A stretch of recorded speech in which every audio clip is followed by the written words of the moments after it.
My sister used my $20K inheritance for her house. Now she abandoned her son, and my parents demand I drop my full scholarship to raise him. But I gave them an answer they'll never forget. I'm 22 years old. I'm in my third year of college with a full scholarship. And I need to tell this story because what happened 2 weeks ago basically confirmed something I've suspected for years. To my parents, I'm never going to be as important as my sister Nicole. And I know how that sounds, like super dramatic and everything. But when you finish reading this, you're going to understand why I'm saying it's not an exaggeration. It's literally the purest truth I can say about my family.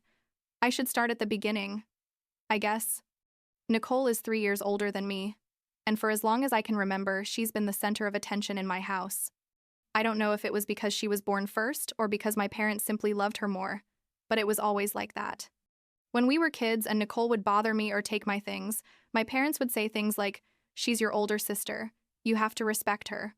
Or, "Don't be dramatic. She's just playing with you." When Nicole got bad grades in school, my parents would get her private tutors and tell her not to worry, that everyone learns differently.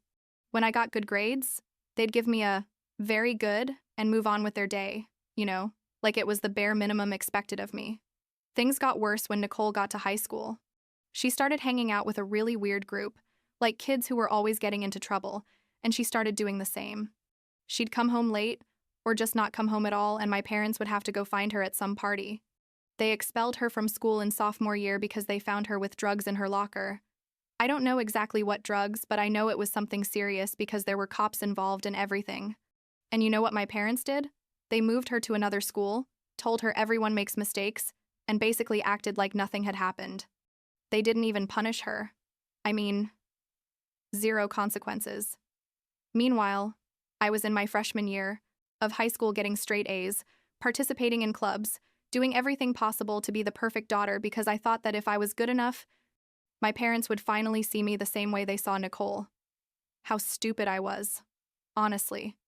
Because it didn't matter how many awards I won or how many times I made the honor roll, there was always some drama with Nicole that required all my parents' attention, and I simply became background in the family picture. When I was like 16, my grandparents died 3 months apart from each other. It was horrible, obviously, but they left some money for me and Nicole. It wasn't a fortune or anything like that, but it was enough for my parents to open savings accounts for both of us. The idea was that money would be for college or to help us start our adult lives, something like that. I remember my grandmother had told me like a year before she died, "I want you to use this for your education. My girl, I want you to be someone in life." And I promised her yes, that I was going to study and do something important with my life. For the next 2 years, I focused completely on my studies. I was clear that I wanted to study biomedical engineering at a specific university that had one of the best programs in the country. It was a super expensive university, like one of those where annual tuition costs more than my parents' salaries combined. But I knew that if I kept my grades high and participated in enough extracurriculars, I could get a scholarship. And I did it. I mean, I killed myself studying throughout high school. I sacrificed parties and going out with friends, and when it came time to apply to universities, I gave it my all. Nicole, meanwhile, barely finished high school. She graduated like 3 years late because she had to repeat a bunch of classes and was about to not graduate at all. By the time I was in my senior year, she was already like 21 years old and working at different places, never lasted more than 2 months at any job because there was always some problem. Someone else was always to blame for her getting fired except herself. She lived with my parents, obviously. Because how was she going to pay for an apartment if she barely worked? The day my acceptance letter from the university arrived was one of the happiest days of my life. Not only had they accepted me at my first choice, but they had given me a full academic merit scholarship. Full. I mean, I wasn't going to have to pay a single penny of tuition. I only needed to cover books, materials, and personal expenses, and for that I had the money my grandparents had left me. Everything was working out perfectly. It was literally like a dream come true. I told my parents that night at dinner. I was so excited I could barely speak properly. I showed them the letter, explained about the scholarship, told them that with the savings I had from my grandparents I could cover everything else no problem. My mom congratulated me. My dad said he was proud. And for a moment I thought I was finally going to have my moment. You know? Like, I was finally going to be the center of attention in my family for something positive that I had achieved with my own effort. But then Nicole came home like an hour later. She arrived with Jeremy, her boyfriend at the time, a guy who didn't have a stable job and was always asking everyone for money. They both looked weird, like nervous or excited. I don't really know how to describe it. And Nicole announced she was pregnant. 3 months, she said. And they were going to have the baby and everything was going to be fine because Jeremy was going to get a better job and they were going to be a family. At that moment, the whole topic of my university acceptance was completely forgotten. The rest of the night was about Nicole and the baby and what they were going to do. My parents were in shock, but not the angry kind, more worried and trying to be positive. My mom started making plans about how they were going to help Nicole, where she was going to live with the baby, all those things. And I just sat there with my acceptance letter in my hand thinking, seriously, this is my life? The next few weeks were crazy. Nicole and Jeremy decided they were going to get married before the baby was born, so there had to be quick wedding planning. My parents paid for everything, obviously, because neither Nicole nor Jeremy had a penny. It was a small wedding but still cost quite a bit. I don't remember exactly how much, but I know my parents complained about money every other day. Like a month before classes started at the university, my parents asked me to sit down and talk. I thought they were going to ask me about what I needed for university, or maybe they wanted to give me some advice. I don't know. But what they told me was completely different. Turns out Nicole and Jeremy needed a place to live because obviously they couldn't stay at my parents' house with a baby, and Jeremy's family didn't have space either. My parents had found a small apartment for sale, nothing fancy but in a decent area, and they wanted to buy it for Nicole. The problem, they said, was that they didn't have enough money for the down payment. They had spent almost all their savings on the wedding and preparing things for the baby. So they told me, "We need to use your money from your grandparents to buy your sister's apartment." They told me just like that, like it was the most normal thing in the world, as if that money wasn't specifically mine and for my education. I froze. I literally couldn't process what they were saying. I reminded them that money was for my university, that my grandparents had left it specifically for that I needed it for books and materials and everything else. And my dad told me, "But you have a full scholarship. You don't need that much money. And your sister has a baby on the way. She needs us more now." My mom added something about how family helps each other and how I was going to have many opportunities in life, but Nicole needed this help right now. I tried to explain that I did need that money, that the scholarship only covered tuition, but not everything else, that without that money, I was going to have to work full-time while studying, and that was going to affect my grades. But my dad just kept repeating that Nicole needed us, that it was my niece or nephew coming, that someday I would understand. And I just thought, why does it always have to be about Nicole? Why do I always have to sacrifice something for her? In the end, they didn't give me a choice, honestly. They told me they had already made the decision and were going to use the money. I was barely 18 years old. Technically, that money was in an account in my name, but my parents had access because they had opened it when I was a minor. I fought. I cried. I yelled horrible things at them, but it was useless. A week later, they bought the apartment for Nicole and Jeremy, and my savings account was basically empty. I left for university 2 weeks after that. My parents helped me move, acting like nothing had happened, like they hadn't just taken all the money my grandparents had left me to give it to my sister who hadn't even finished high school on time. Nicole didn't even thank me. By the way, I don't think she even knew where the money for her apartment came from. Or maybe she did know and simply didn't care.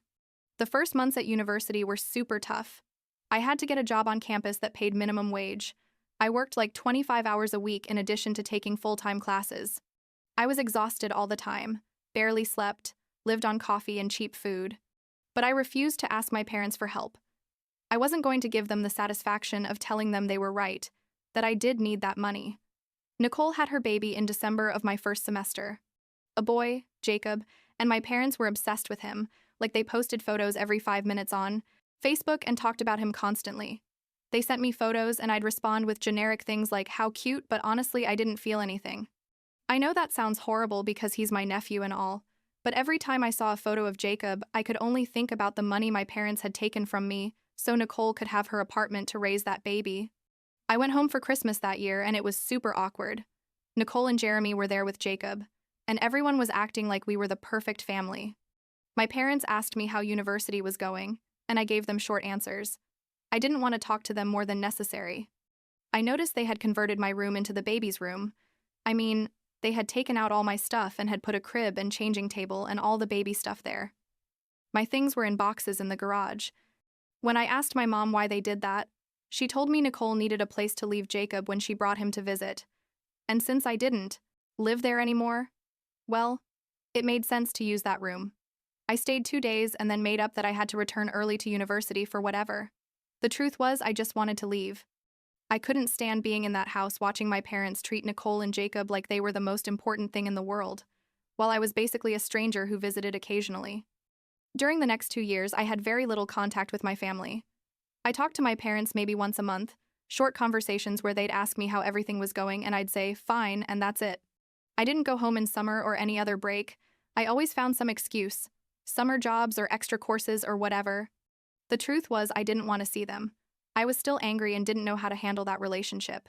From what my parents told me in those occasional conversations, Nicole and Jeremy weren't doing a good job as parents. There was always some drama. That Jeremy had lost another job. That Nicole wasn't sleeping well, that the baby cried a lot. But I just listened and said things like, "Oh, that's too bad," without really getting involved. It wasn't my problem, you know? I had enough with keeping my grades high while working to be able to pay for my things.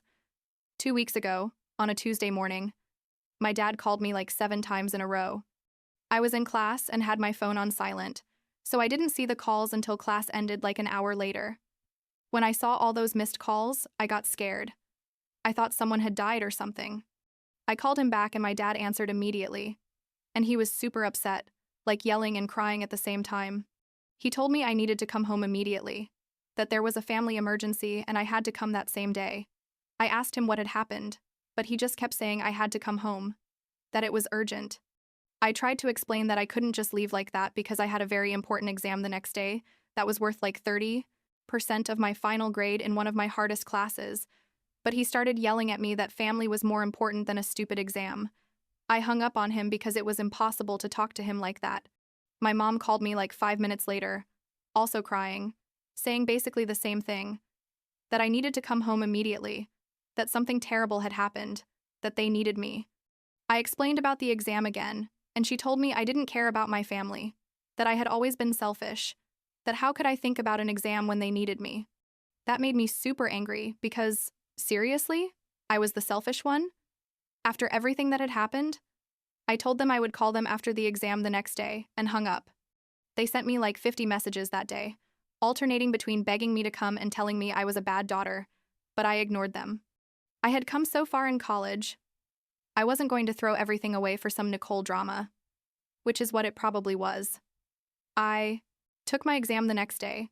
I think I did well, and then drove to my parents' house. It's like a 3-hour drive, and the whole time I was super anxious, thinking what could have happened. When I arrived, my dad came out of the house before I could even get out of the car. He looked horrible, like he hadn't shaved in days, and his eyes were all red and swollen.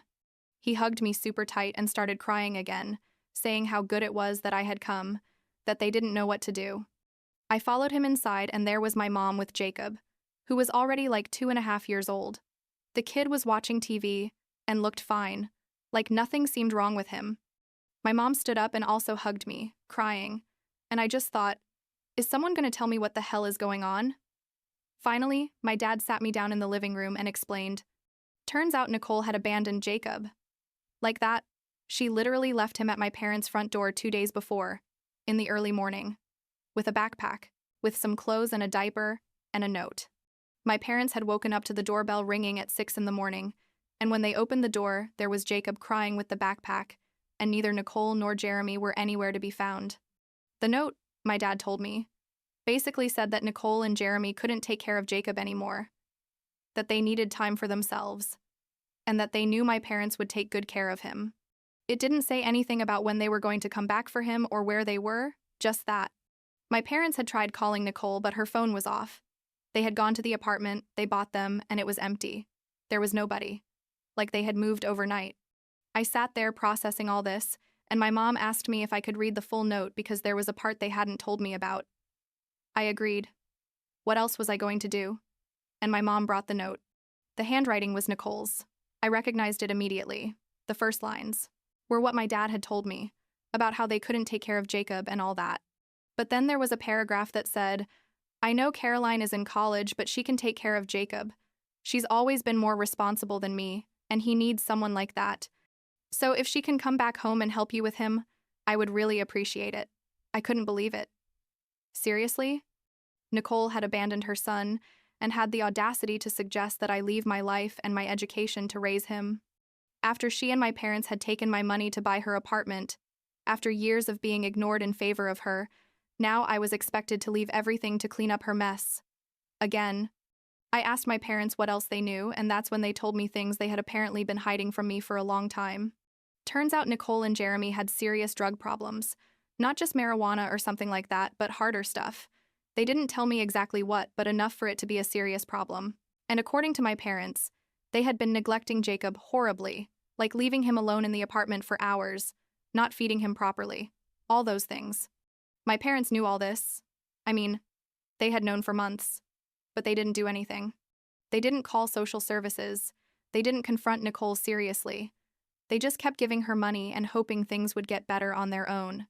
And now Nicole had gone who knows where with Jeremy, probably to keep using drugs, and they had left their son with my parents thinking everything was going to be fine. And here comes the part that made me explode. My mom, crying, told me they couldn't take care of Jacob long term. That they were too old, they're like 55 and 58 years old, not exactly elderly. That they didn't have the energy to raise a small child, and that they needed me to come back home and take care of him. They told me like it was the most obvious thing in the world. Like it hadn't even occurred to them that I might say no. I told them they were crazy, that I was 20 years old, that I was in the middle of my college career with a full scholarship, that I wasn't going to throw all that away for a child who wasn't even my responsibility. And my dad started with the guilt trip, saying Jacob was my nephew, that he was family, that I was the only person who could help him. All those things he knew would make me feel guilty, but I wasn't going to fall for it, not this time. I told them to call social services, that if Nicole had abandoned her son, there were legal consequences for that, and they had to get involved. My mom was horrified and said they couldn't do that Jacob would end up in the foster care system and who knows what would happen to him.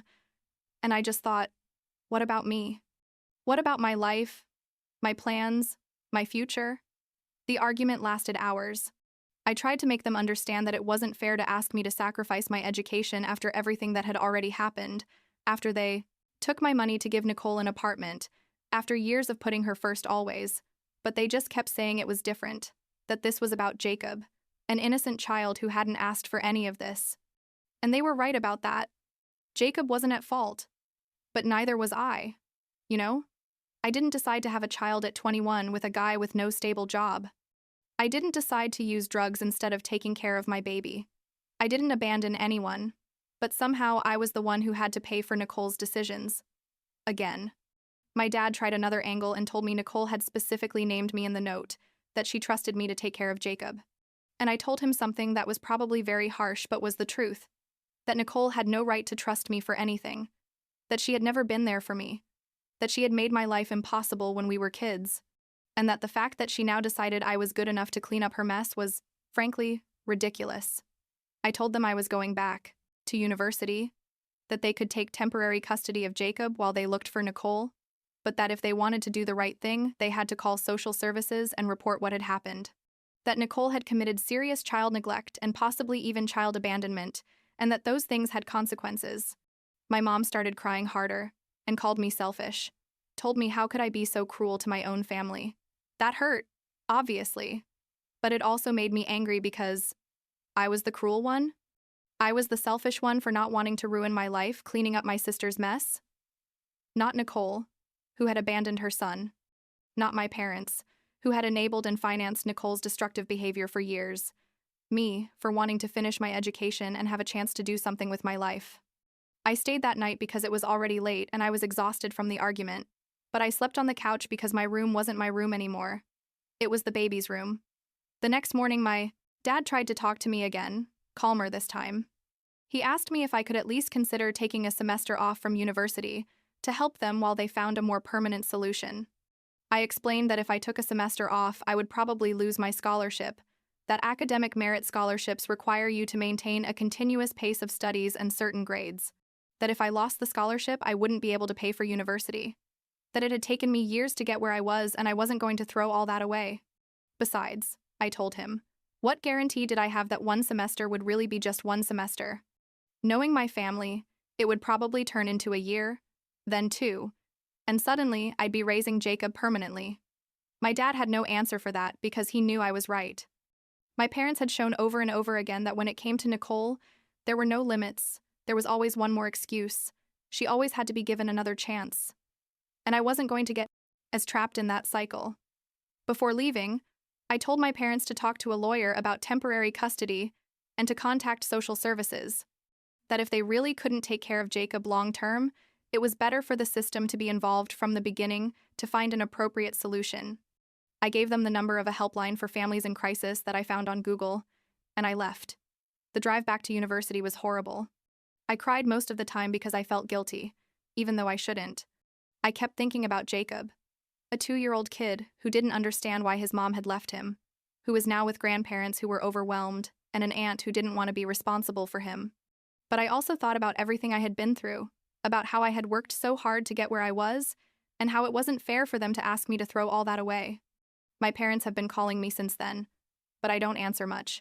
The last time I talked to them, like 3 days ago, they told me they had contacted a lawyer and were in the process of getting temporary custody of Jacob while they looked for Nicole. They haven't called social services yet, even though I insisted they should, because according to them, they want to give Nicole a chance to come back before involving the authorities. I don't know what's going to happen. Part of me feels terrible for Jacob. Really. He's an innocent kid in all this. But another part of me is tired of feeling guilty for putting my needs and my future first for once in my life. My parents have made it clear they think I'm being selfish. And maybe they're right. I don't know. But I also know that if I had said yes, if I had left university to raise Jacob, in 5 or 10 years I'd be bitter and resentful. And that wouldn't be good for anyone, least of all Jacob.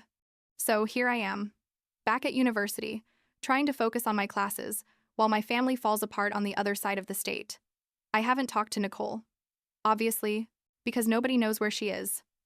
I don't know if she'll ever come back for Jacob, or if she just disappeared from his life forever. And honestly, I don't know which is worse.